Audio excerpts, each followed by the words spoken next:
All right, welcome into another edition of the RSL Show on the KSL Sports Network. Alex Napoles, Josh Clark. Josh, how you doing, man?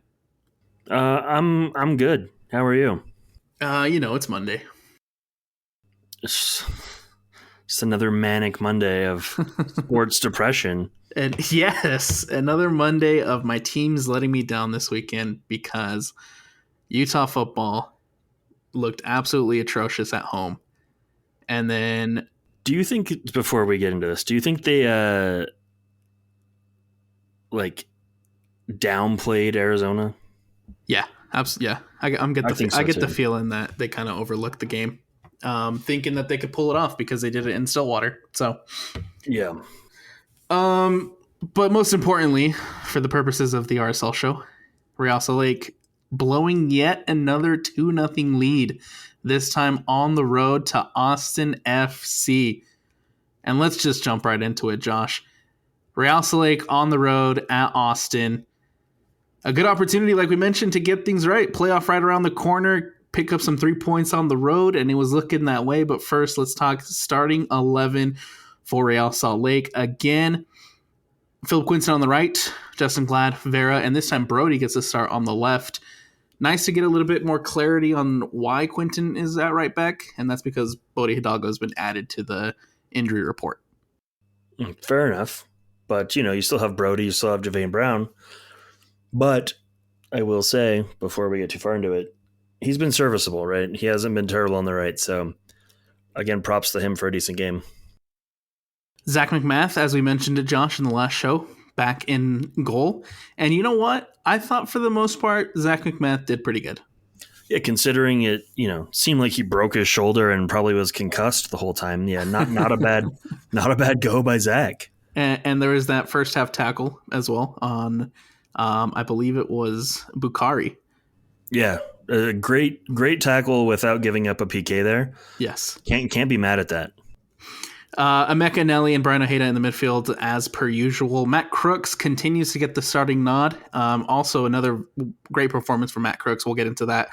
Dominic Markzuk on the right, Diego Luna on the left, and Chicho Arango back with the captain's armband up top. Josh, how do you feel about that starting 11? I feel like that starting 11 should get 3 points in Austin. Very well should have gotten 3 points in Austin. But I will say that the first half kind of started a little bit slow.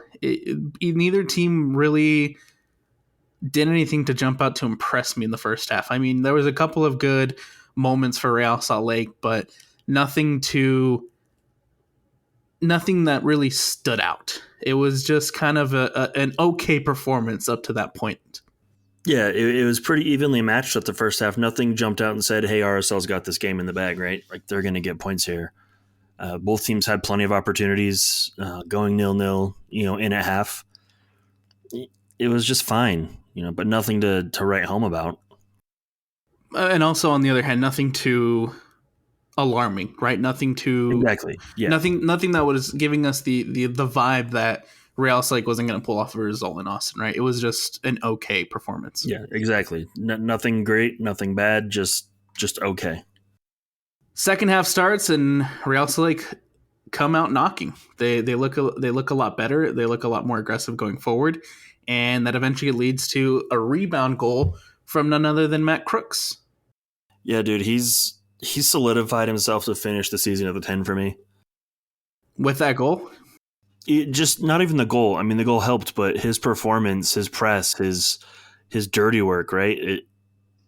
It's drastic when he comes off the field. The difference in the team. I thought him and Chicho played very well through the first bit of that game.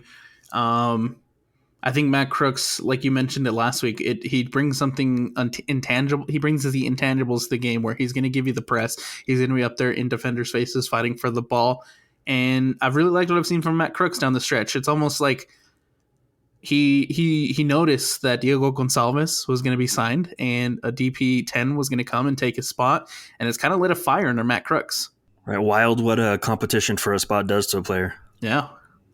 Which it's good. It's great for Real Salt Lake. It's wonderful. It's great for Real Salt Lake. We're seeing Matt Crooks play a lot better over the course of the last couple weeks. And a couple minutes later, Real Salt Lake get a VAR decision and it's a penalty taken. Literally seconds before Diego Gonçalves checks in, Chicho Arango checks out. So who steps up? The new number 10, Diego Gonçalves, makes it 2-0. And at this point, Real Salt Lake is in the driver's seat in Austin. Yeah, to be completely honest, I was bummed that Chicho had already subbed out because that was the perfect opportunity for him to get back on the score sheet and kind of get his mojo back, break that record. But, it is what it is. We can't obviously go back and change substitutions or know a penalty was coming. But good on Diogo for finishing. It was a pretty penalty. Speaking of substitutions, a little bit later, Lachlan Burke checks in for Dominic Markzuk, and Michael Chang checks in for Matt Crooks. That's in the 78th minute. And then, suddenly we don't look as good. 82nd minute, O'Brien scores the 2-1 for Austin, and now it's a completely different story. For a majority of that second half, it seemed like Real Salt Lake were in control of the game. They had possession, they had the opportunities, they were in control. Austin wasn't really doing much. You get that goal for Austin, and as we hear time and time again, goals change games. So what happens after that goal, Josh? It's all Austin. Mm-hmm. One-way traffic. RSL had no answer at this point. No answers, and it leads to just defensive mistakes, defensive errors for Real Salt Lake. And in the 89th, Brio scores the 2-2. Yeah, just like Groundhog Day all over again, right? I don't know when this team became so soft mentally. It's unbelievable, right? After the Portland game, you see this happen. You got to kick yourself in the ass, right? And then Austin pull one back and you're still switched off? Like, what's going on here? It's unbelievable. Austin comes back from being 2-0 down. They get the 2-2. Guillermo Brio again with the late equalizer. Just nothing in those final 10 minutes, 15 minutes, however long it was, that inspires confidence in the not only the defensive performance of Real Salt Lake, but in the safety and security of knowing that your subs can come in and close a game down and secure a game. And let's be real, it's not like it's bad players coming into the game, right? We're not bringing in Monarchs guys.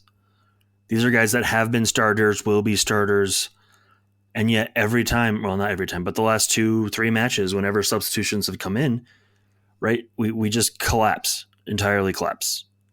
It's baffling. Baffling is the only word I can find because I have no idea, how it's happening. It doesn't make any sense. I think this one hurts a little bit more than Portland. In a way, yeah. Because the Portland one, yes, you're up 2-0, but they have the attack, and they had the attack to come back in this one. But when you're up 2-0 on Austin, it should be done and dusted. Right, you should be able to lock it down. They've been struggling all season long to score goals, and within 10 minutes, you allow them to not only score one, but come back and score an equalizer, and you lose 2 points on the road after being up for almost the entire second half. Yeah, again, soft. Just so soft. It's so frustrating, man. I can't even... I have no confidence going into the playoffs right now, right? I have no confidence we'll handle Minnesota at home. I have no confidence we'll handle San Jose away. I have no confidence we'll handle Vancouver. And these are all winnable games. Imagine if we were finishing the season against playoff contenders, I guess Vancouver is, but maybe we'd play better, honestly. Is this a case of us playing down to our opponent? It very well could be. Just because, it's something that's happened before where we've been frustrated in the past that Real Salt Lake sees these opponents, beatable opponents, and they come in and, I guess, lower their play, lower the expectation because it should be a throwaway game. It should be an easy game. We've seen it happen at America First Field where a team like San Jose comes in and beats you because the expectations were set low. Right, but how many times do you have to go through that and be embarrassed, by getting beaten by a lesser opponent before you figure out that no one's a lesser opponent and anyone can beat you? Where's the desire to put up a 4-0, 5-0 victory, right? Where's the pride? Where's the drive? It's not there. It's not there, and specifically late in games. In this case, in back-to-back weeks, Real Salt Lake let go of a 2-0 lead. And yes, 2-0 is the most dangerous lead in soccer, but at this, when it goes back-to-back like that, it's you have to question where's the mentality of the team. You have to question why can't Real Salt Lake close down these games? And why do we keep committing these silly defensive mistakes late in games? Yeah, I would really like an honest Pablo take on this, right? And I know he brought up the youth in the post game. They're not that young. You know what I mean? They're really not. They've been here before. I just don't buy it, right? You can't tell me Justin Glad's a youth center back, right? Not a veteran. You can't tell me Brian Vera's not a veteran now. Andrew Brody is a veteran, right? Everyone in front of him outside of the 2-3 new guys, they're not like green, right? They've all been here. Right. So where's the I don't even know what to say. I also didn't like his response to the question. I believe it was Caleb Turner who asked Pablo Mastroeni in the postgame. It's back-to-back weeks where you go down, where you're up 2-0 and then you lose points. And Pablo basically responded to the question, we just take it game by game. We don't look at it as a problem until it becomes a pattern. It's a pattern. But that's back-to-back weeks where you're up 2-0 and you end up losing points. Right, but it's not even, being up 2 goals and losing it. You've had a pattern of losses. You've had a string of poor results. The pattern's developed, right? Something's wrong. Why are we not addressing what's wrong? Or are we addressing what's wrong and, it's just not clicking? Like, what? Give me a solid answer on that, not a, oh, they're young, or, oh, we don't think about that. Because that just means, to me, you're being dismissive about a true issue, and that's concerning for me. You mentioned the rut, and again, to put it in perspective, Real Salt Lake, since July 6th, when they beat Atlanta United 5-2, since that match, Real Salt Lake have only won 2 MLS games. That's bad. That's poor. The fact that we're still at the top of the West right now is unbelievable. 2 wins since before Leagues Cup. And we've still yet to see anything that inspires change, anything that inspires confidence that Real Salt Lake will be able to bounce back and figure it out before the playoffs. Mm-mm. Because now here we are 3 games away from the end of the season, and Josh, we're broken records at this point. We're coming on here on the show and we're talking about the same things where Real Salt Lake are in a rut and they can't figure it out. Right, and honestly, it makes me not even want to do the show because, again, like you said, it's broken record. We could literally take last week's episode versus Portland, right? Replace Portland with Austin, and we're having the same conversation. That's what I should have done. I should have just gone back and edited our recut the video or the episode and reposted it. That'd be kind of funny, not gonna lie. So Real Salt Lake fall 2-2 in Austin. Defensive mistakes. They need to figure that out. Mm-hmm. And it's unfortunate because Justin Glad was an all-star this year. And I'm not saying specifically it's on Justin Glad, but the defense was playing well enough and great enough at the beginning of the year that it got Justin Glad an all-star nod.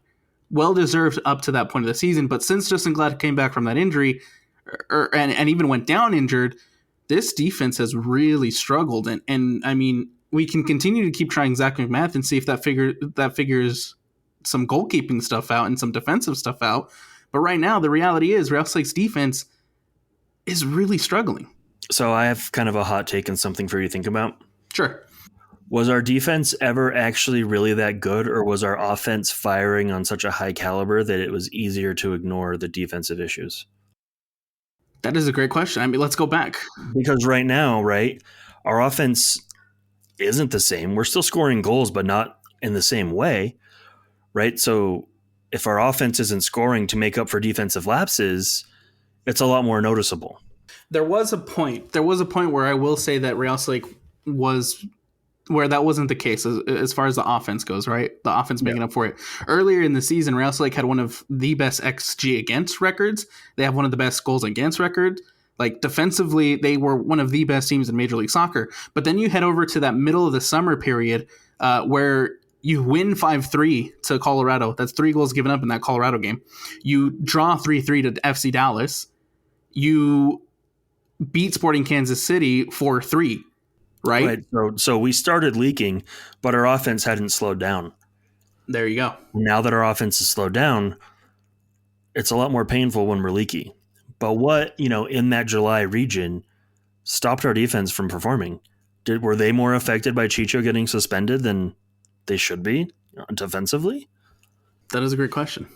Yeah. That is a great question. It's the only thought I have right now. Like, there was a point where I was like, I will say we're very solid defensively, but then things started getting leaky. But Real Salt Lake's attacking power and attacking prowess was well enough that it made up for it. Yep. Right? You look at that 5-3 against Colorado. You look at that 3-3 against FC Dallas. It made up for it. However, now goal scoring has really slowed down for Real Salt Lake, which is also a problem that needs to be addressed. Mm-hmm. And I think defensively, you're still leaking a lot. Yeah, so it's just a perfect storm of nonsense. Yep. Chicho really needs to get back on the score sheet. If we can get a confident Chicho going again, I think that's going to help everyone, right? That's going to bring back the confidence, maybe the confidence, from the defense in the offense, that they can, score enough goals to keep them in a game if they have a miscue, and vice versa. If the offense knows they're scoring, it's easier for them to protect the defense. So, if we get the offense figured out, that's going to help the defense. Then Chicho Arango needs to desperately get on the score sheet. He's got 3 games to break the record. I don't know if that's in his head, but that's why that PK would have been so money, right? Mm-hmm. It's almost a gimme. He still has to score, but yeah. I mean, and it's clear he wants it, right? He damn near concussed himself. In fact, I wouldn't be surprised if Wednesday doesn't play because we find out he has a concussion. So, yeah. Man. And that would just be the icing on the cake, wouldn't it? He smacked that ground hard. I was honestly surprised that there wasn't more of a concussion check and that he was able to return so quickly because, boy, did he smack that ground. Yes, he did. But, man, that would have been a sick goal to break the record on. It's very unfortunate that we're at the point where Chicho Arango only has 1 goal since his suspension, right? We were talking about Chicho Arango in MVP conversations. We were talking about Chicho Arango at leading the Golden Boot for as long as he did, even while he was out. And we're missing that Arango. We're missing the MVP nod Chicho Arango at the moment. And maybe that's all he needs. He just needs that 1 goal to break the duck. But you got 3 games to get it right, Chicho. Yeah, let's get it on Wednesday, please. Talking about Wednesday matchup against the Minnesota United. The Loons come into America First Field. That one set for 7:30 kickoff. Josh, how are you feeling towards this matchup against Minnesota? Minnesota's always a tough team, right? Even if they're farther, down in the standings, it's not going to be an easy game for RSL. If RSL doesn't fix the issues they've had against Portland and Austin, this very well could be, another drop 3 points at home. Minnesota United has also looked very good. Well, they just matched Colorado, so they have looked very good since the Leagues Cup. They did lose their first opening game in Leagues Cup, but then they beat Necaxa, a loss to Seattle, a win to San Jose, a win to St. Louis, a 2-1 loss to Cincinnati, which I thought for the most part they played pretty well in that game. A 2-win over Sporting Kansas City, and a 3-0 win over Colorado. So that's 6 wins and 3 losses since the beginning of Leagues Cup. This is a Minnesota team that started off the season really, really hot, kind of faded into the summer, but now it seems like they're kind of picking it up again. Yeah, that's scary for RSL. It really is. They cannot play down to the opponent and think that this is a gimme. They just can't. Minnesota was very active in the summer window this past transfer window. They were very active, in a similar fashion to Real Salt Lake. They figured out their questions at their 9. I thought Kelvin Yeboah has looked really well since coming over and joining that Minnesota side. Joaquin Pereira has also looked really good. This is a Minnesota team who, unlike, we can have the opposite conversation. They're a team who's kind of figuring it out as they get closer to the playoffs because they're looking good. Yeah, this is a scary game. This isn't a trap game. This is just a scary game. And everything that Real Salt Lake has done in the past, I don't know, 2 months, 3 months, doesn't give me it worries me. All right, I feel on paper was struggling. Honestly, Real Salt Lake had good chances. On paper, this is pretty evenly matched, and I would even argue that the form, obviously, for Minnesota is a lot better than Real Salt Lake's. If I were a betting man, I would be putting my money on Minnesota. Timo Pukki hasn't worked out for them though. Didn't think you would. Just want to throw that out there. He looked good for maybe 2 games. Yeah, but that aging. Can you even call him a star? I mean, he played for Norwich, for God's sake. Like, he had 1 good season at Norwich. Right. So, like, I don't know. I had low expectations for him anyway. But that kind of transfer in MLS is really gone by the wayside, in my opinion.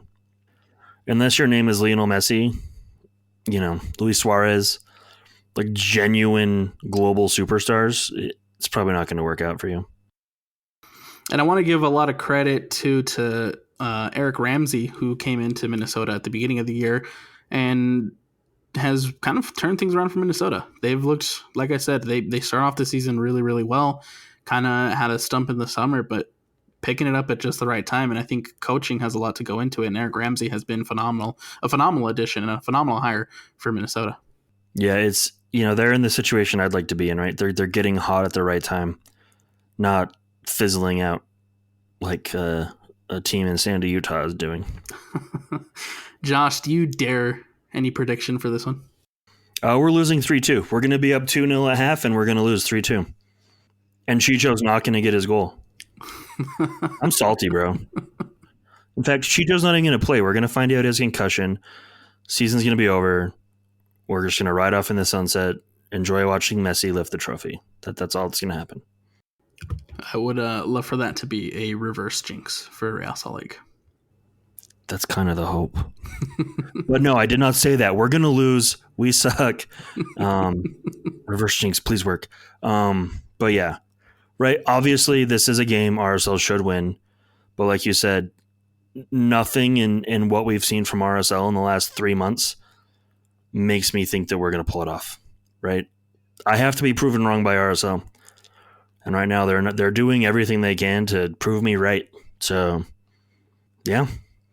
3 games left for Real Salt Lake this season. It starts on Wednesday. Minnesota United coming to America First Field. On Saturday, it is a 3-game week. So they head to San Jose on October 5th. And then international break, kind of smack down right in the middle.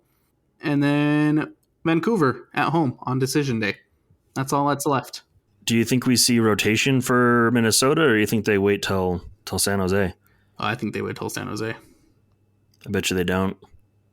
Right. It's not like, I mean, we've been rotating like crazy, but I would not be surprised to see a Nelson Palacio in the starting 11. I could see Brooks starting instead of Marchik. Chicho needs to start, right? We can't go back to Julio for the beginning of this game. He can come off the bench or whatever, but Chicho needs these minutes. He needs to get his confidence back. I would not be surprised to see, Palacio come in for either Ojeda or Nelly. Brook is probably going to start, from what I can guess. We'll see Cotranis back in the lineup. I hope we don't rotate center backs, but crazier things have happened. If we do, I hope we see Marcelo. Yeah. Not Philip Quinton. Philip Quinton can stay on the right, but not in the middle, please. Yeah. I would not be shocked to see a little bit of rotation here on Wednesday. Now that you mention it, I do. I want to go back to the FC Dallas game, that last Wednesday game that Real Salt Lake had, and kind of what I've been hearing from post-game comments and the post-game pressers from Pablo Mastroeni is he's never going to come out and directly say it, but I think right now Pablo's looking for answers because he's thrown shots. He's thrown shots at substitutions. He's thrown little digs here and little digs and comments here and there about some of the players.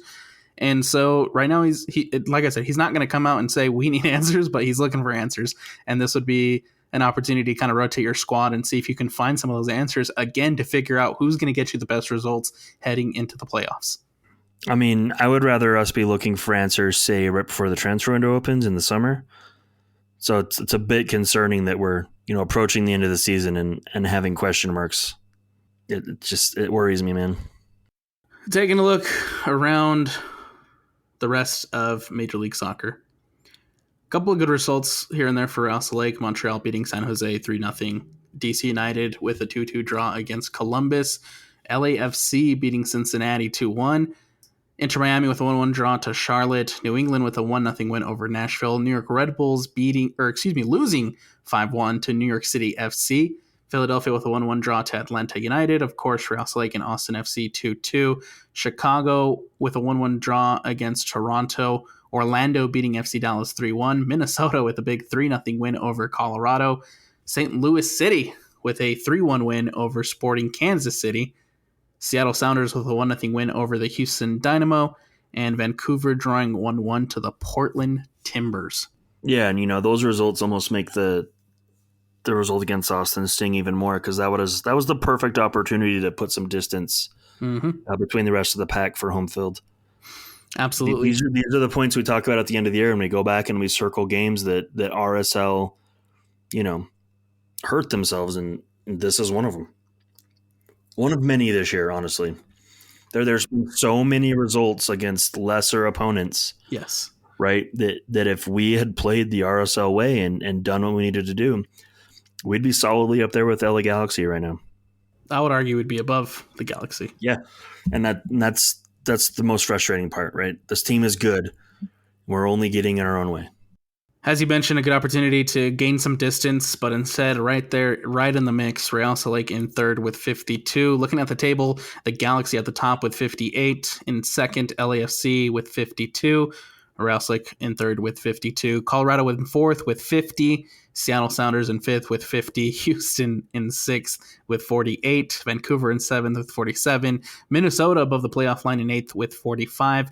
Portland in 9 with 45. And then that separation between 9 and 10 just got real big this weekend, because in 10th is Dallas with 37. Mm-hmm. It's just a shame. Just us missing our opportunity for so many things, right? I don't know. I feel like a broken record, Alex. Missed opportunities for Supporter Shield, because back in June, Real Salt Lake were right in that conversation. Mm-hmm. We're right there, right under Inter Miami, right under who was it? Cincinnati, who was in second. Real Salt Lake was in third, leading the Western Conference. And now Real Salt Lake in third with 52, just 2 points above Colorado and Seattle Sounders, trying to hold on to dear life for a home playoff spot. Yeah, and like we talked about before the show started, as it stands, we're playing Houston in round 1. Yeah. And we all know how that's going to go. So at this point, man, I am convinced that Real Salt Lake is doing everything they can to play Houston in the first round. Right? Are they purposely doing it so they can try to get some kind of weird revenge? Yeah. Houston is the last person I want to see in the playoffs, but Real Salt Lake maybe want Houston. Maybe they want to go after Houston and finally break the Houston curse, man. Listen, the last 2 teams I want to see in the playoffs right now are the Colorado Rapids and the Houston Dynamo. Houston has our number, and Colorado is enjoying nothing more than beating RSL this year. So I'd take Colorado. Only if I feel like we're going to get a result, but if I feel like we're going to go into Colorado and let them bounce us from the playoffs the same year they get the Rocky Mountain Cup back, I couldn't handle their fans, man. I just it's not something my mental health can handle right now. I think ideally you want to do everything you can to get back in that second place spot, and hope for a Vancouver. With you obviously being favored at home in that 3-game series. You finish second, Vancouver finishes in 7th. That's a good matchup. I like that matchup. However, you finish third and you get a Houston in 6. I do not like that matchup. Not one bit. Over 3 games, it's a little more doable, but just not the path I want to go down right now. And in opposite fashion of last season, Real Salt Lake this time would have home field advantage, unlike last year where Real Salt Lake had to go to Houston twice. Yeah, but I my negative self right now, would that even matter? That's a fair thing to think about, again, because of how just what we've seen over the course of the last 2 months, man. We've been poor at home. Yeah. So, I don't know.